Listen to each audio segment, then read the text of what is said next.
Right. ఇక ఖమ్మం జిల్లాలో మొక్కజొన్న రైతులు పడుతున్నటువంటి అవస్థలు వర్ణనాతీతం. ఇక నానా అగచాట్లు కూడా పడుతున్నారు. కొన్ని రోజులుగా కాంటాల కోసం కళ్ళాల్లోనే మొక్కజొన్న పంటలు పెట్టి ఎదురు చూస్తున్నారు ఆ రైతులు. ఓవైపు మొక్కజొన్నలను అమ్మేందుకు అవస్థలు పడుతుండగా మరోపక్క గన్ని బ్యాగులను కూడా అధికారులు ఇవ్వడం లేదంటూ కూడా వారు ఆవేదన వ్యక్తం చేస్తున్నారు. రైట్, ఇదే అంశానికి సంబంధించి మరిన్ని డీటెయిల్స్ అంశానికి అక్కడ ఉన్నటువంటి పరిస్థితిని మనకు లైవ్ ద్వారా చూపించడానికి మా కరెస్పాండెంట్ రజనీకాంత్ సిద్ధంగా ఉన్నారు. రజనీకాంత్, చెప్పండి, ఏంటి రైతుల పరిస్థితి ఏంటి? అక్కడ గన్ని బ్యాగులు లేవంటున్నారు, సరైన వ్యవస్థ లేదంటున్నారు. చాలా మటుకు కూడా తెలంగాణ వ్యాప్తంగా కూడా అలాగే ఉంది. ఇటు ఖమ్మం జిల్లాలో కూడా అలాంటి పరిస్థితి కనిపిస్తోందా?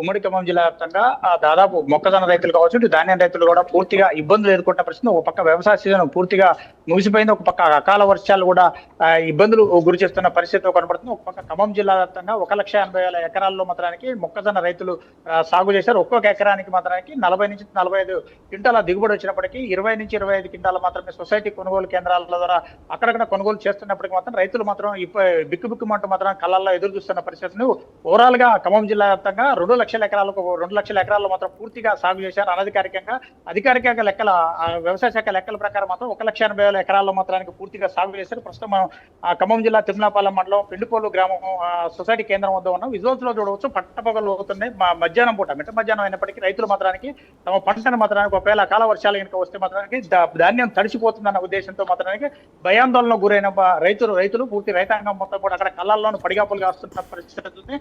పూర్తిని పట్టాలు మాత్రం కప్పి ఇస్తున్న పరిస్థితి. మరోపక్క కొన్ని సొసైటీ కేంద్రాల మాత్రానికి అధికారులు కొంత అత్యుత్సాహం కూడా ప్రదర్శిస్తున్నారు. ముందుగా వచ్చిన రైతులను మాత్రం వెనక వచ్చిన రైతులు అంటే సిఫారసు రైతులు అంటే అధికార పార్టీకి సంబంధించిన నేతలు ఎవరైతే ఉంటారో వాళ్ళు చూపించిన రైతులే మాత్రం ముందుగా కాంటాలు వేస్తున్నారు. కాంటాలు వేసినప్పటికీ మాత్రం కొన్ని చోట్ల కూడా విజువల్స్ లో స్పష్టంగా కూడా చూడొచ్చు మనం.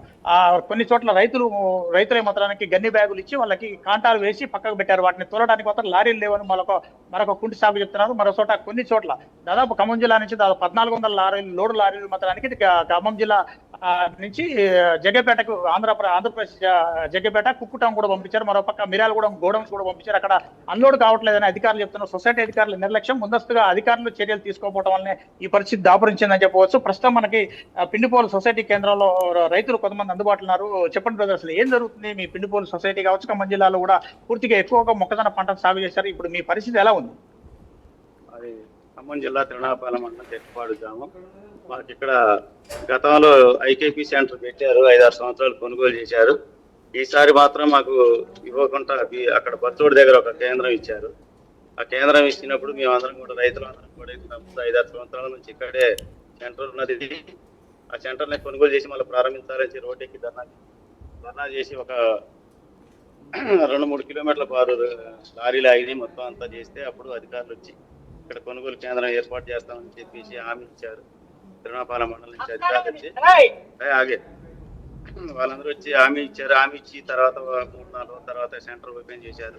ఈ సెంటర్ ఓపెన్ అయ్యి కూడా 1 నెలగా వస్తుంది. అయినా కానీ ఒక లారీ పోయి నిలిచి మొత్తం కూడా కళ్ళాలలో ఆరబెట్టుకున్న రైతులు అకాల వర్షానికి మొత్తం చాలా వరకు తడిచిపోయినాయి. పట్టాలు లేక చాలా ఇబ్బందులు పడతా ఉన్నాయి. ఆ పట్టాలు ఉన్న వాళ్ళకి సరిగా బస్తాలు, ఇప్పుడు కాటాలు వేయడానికి బస్తాలు లేవు. ఈ కాటాలు వేసేటోళ్ళు లేరు, లారీలు లేవు. ఇప్పుడు కాటాలు వేయడానికి కోసం మరి సీరియల్ రాసుకున్నారు. మ్యాచర్ అన్నీ అయిపోయినాయి. ఈ లోపు వర్షం పడది, మళ్ళీ పట్టాలు కప్పుకున్నాం, మళ్ళీ మ్యాచర్ రావట్లేదు. తర్వాత ఈ బస్తాలు ఇస్తామని చెప్పేసి అని మన మండలం చుట్టూ తిప్పుకున్నారు. ఇంత మట్టుకు బస్తాలు లేవు. మేము సొంతంగా మొత్తం ఒక 3,000 బస్తా తెప్పించాను నేను మా రైతులకి. ఖమ్మం నుంచి 26 రూపాయలు మీరు కొనుక్కోండి అని చెప్పేసి కొనుక్కున్నాము. తర్వాత వాళ్ళు 22 రూపాయలు లెక్క ఇస్తామని చెప్పేసి అని మండల అధికారులు చెప్పారు. సరేలే అని చెప్పేసి బస్తాలు తెప్పించాము. అయినా కానీ కాటా వేసేటోళ్ళు లేరు. ఈరోజు లారీ లేని పరిస్థితిలో ట్రాక్టర్లు పెట్టుకోవాలని నేను అధికారులు చెప్పారు. మా కానించి ఒక 30-40 ట్రాక్టర్లు పోయినాయి. ఈ లోపు అక్కడ 100 ట్రాక్టర్లు జామ్ అయిన మండల వేదిక పోయినాయి. మొత్తం కొత్తగూడెం కూడా అక్కడ దించే పరిస్థితి లేదు. అటు మదర్ నియోజకవర్గం నుంచి మొత్తం కూడా బట్టి గారి కాన్స్ట్రక్షన్ మొత్తం కూడా అక్కడ మొత్తం లారీలు తరలించడం జరిగింది. వాళ్ళకి లారీలు ఇచ్చారు. ఇచ్చిన తర్వాత ఖమ్మం మార్కెట్ లో 17 షెడ్లు వేశారు. ఆ షెడ్లలో కొన్ని షెడ్లు ఇచ్చారు. ఆ షెడ్లలో ఇంత మట్టి దిగుమతి చేయడానికి హమాలీని ప్రోత్సహించలేదు. వాళ్ళు గూడ్ షెడ్ హమాలీ కానీ వాళ్ళని కానీ అందరినీ సేకరణ చేసి ఐకేపీ వాళ్ళు చేస్తే తొందరగా అన్లోడ్ అయింది. కానీ వాళ్ళ చొరవ తోపలేదు ఇంత మట్టికి. దానికోసం లారీలు మొత్తం కూడా అక్కడనే ఆగిపోయి జామ్ అయిపోయినాయి. ఇటు ట్రాక్టర్లు జామ్ అయిపోయినాయి. మళ్ళీ ఈ రోజు ట్రాక్టర్లకు లోడ్ ఎత్తద్దు అని చెప్పేసి చెప్తున్నారు. మరి ట్రాక్టర్ లోడ్ ఎత్తద్దు, కాటా లేదు అంటే మా పరిస్థితి ఏం అర్థం కావట్లేదు. పొద్దున ఒక రకంగా ఉంటుంది వాతావరణం, సాయంత్రం ఒక రకంగా ఉంటుంది, మధ్యాహ్నం ఒక రకంగా ఉంటుంది. ఇక్కడ మా మొక్కజొన్నలు ఎండిపోతున్నాయి. మళ్ళా వాటిని వర్షం వస్తుందని కాపాడుకోవడం కోసం ఏండే పడిగాపులు కాసుకుంటా ఇక్కడ ఈ వెంచర్ 10 ఎకరాలలో ఒక చెట్టు నుంచి చెట్టు కింద కూర్చొని పడిగాపులు కాస్తా ఉన్నాం.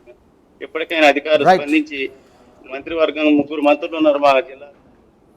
రైట్, మొత్తం మీద అన్నదాతకు కష్టం వచ్చింది. ఇటు ప్రభుత్వ వైఫల్యమా లేక అధికారుల నిర్లక్ష్యమా? మొత్తం మీద తాను పండించినటువంటి